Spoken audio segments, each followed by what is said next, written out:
नमस्कार। आज हम एक बहुत ही दिलचस्प टॉपिक पर बात करने वाले हैं। मन, कर्म और सफलता का वो रहस्य जो सदियों से महान विचारकों को आप कह सकते हैं प्रेरित करता आया है। तो चलिए शुरू करते हैं।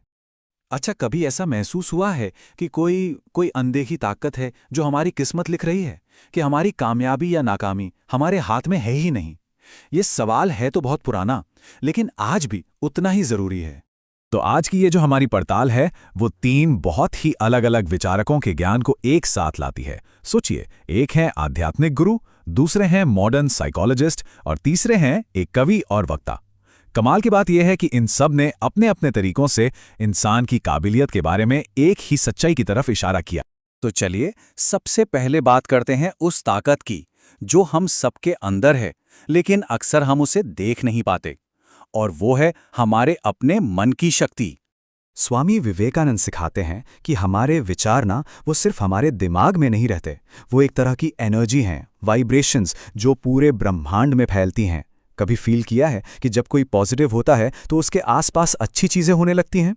विवेकानंद के मुताबिक ऐसा इसलिए होता है क्योंकि उसका मन एक हाई फ्रीक्वेंसी पर वाइब्रेट कर रहा है, और जब हम नेगेटिव होते हैं तो वही फ्रीक्वेंसी लो हो जाती है और फिर वैसी ही एनर्जी को अपनी तरफ खींचती है। और इसी बात को डॉक्टर जोसेफ मर्फी भी कहते हैं। वो हमें याद दिलाते हैं कि हम सबसे बड़ा खजाना जो बाहर ढूंढ रहे हैं ना, वो असल में हमारे अंदर ही है। ये हमारे सबकॉन्शियस माइंड यानी अवचेतन मन की ताकत है जो हमारे सपनों को हकीकत में बदल सकती है। असली चैलेंज तो बस इस खजाने को पहचानना और इसका इस्तेमाल करना है। तो ठीक है, ये ताकत तो है, पर इसका इस्तेमाल करें कैसे? जवाब है एकाग्रता से, मतलब अपने विचारों को साधना।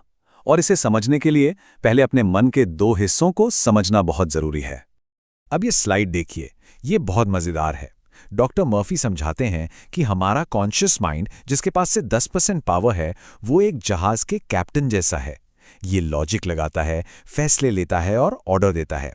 और हमारा जो सबकॉन्शियस माइंड है, जिसके पास 90% पावर है, वो उस जहाज की तरह है जो बिना कोई सवाल किए कैप्टन के हर ऑर्डर को मानता है।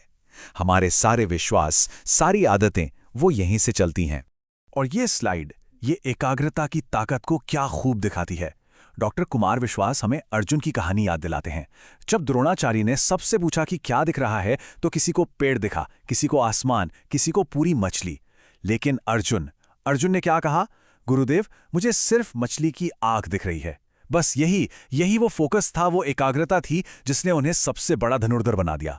तो एक बार जब मन फोकस हो गया तो अगला स्टेप क्या है? वो है कर्म, एक्शन। क्योंकि सोच कितनी भी अच्छी क्यों ना हो, बिना एक्शन के वो सिर्फ एक सपना ही रह जाएगी।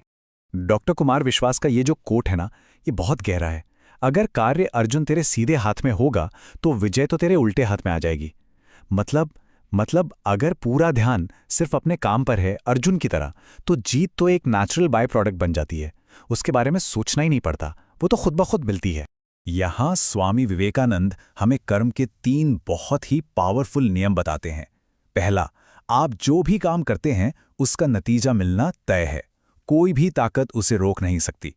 दूसरा, हर एक्शन का एक बराबर रिएक्शन होता है, मतलब जो आप देंगे वही लौट कर मिलेगा। और तीसरा, जो शायद सबसे जरूरी है, जिंदगी एक स्ट्रगल है, एक संघर्ष है, लेकिन यह संघर्ष आपको तोड़ने के लिए नहीं, बल्कि आपको पहले से कहीं ज्यादा मजबूत बनाने के लिए है। लेकिन तब क्या होता है जब हम पूरी मेहनत करते हैं और फिर भी फेल हो जाते हैं? यहीं पर हमें असफलता को देखने का अपना नजरिया बदलना होगा।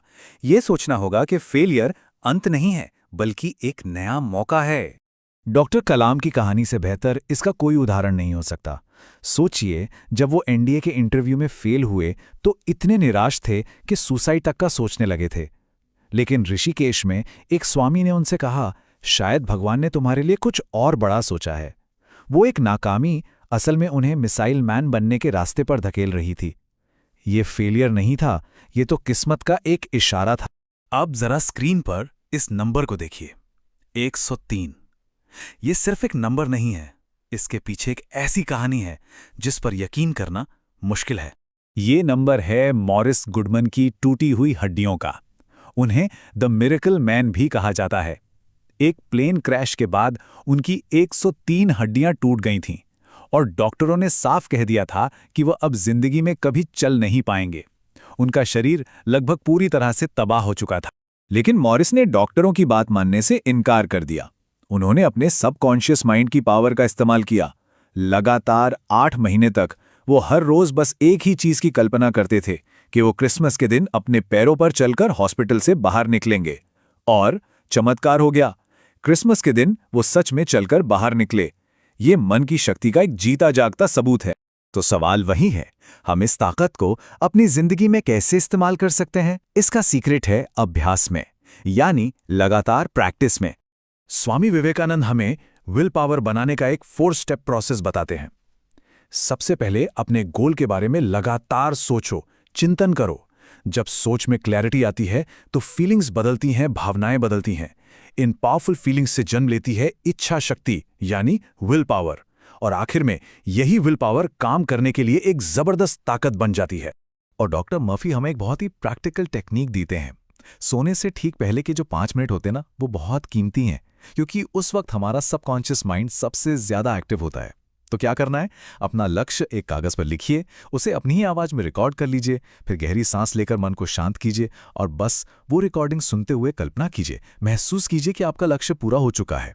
इसे रोज करना है, जब तक कि ये बात आपके सबकॉन्शियस माइंड में बैठ ना जाए। तो हमने देखा मन की शक्ति, कर्म का सिद्धांत और असफलता को एक मौके की तरह देखना। ये बातें अलग अलग लोगों ने कही हैं, लेकिन इशारा एक ही सच्चाई की तरफ है। तो अब सवाल ये नहीं है कि ये शक्ति है या नहीं। असली सवाल तो ये है कि अगर कोई अपने मन की पूरी शक्ति का इस्तेमाल करे तो वो क्या क्या हासिल कर सकता है।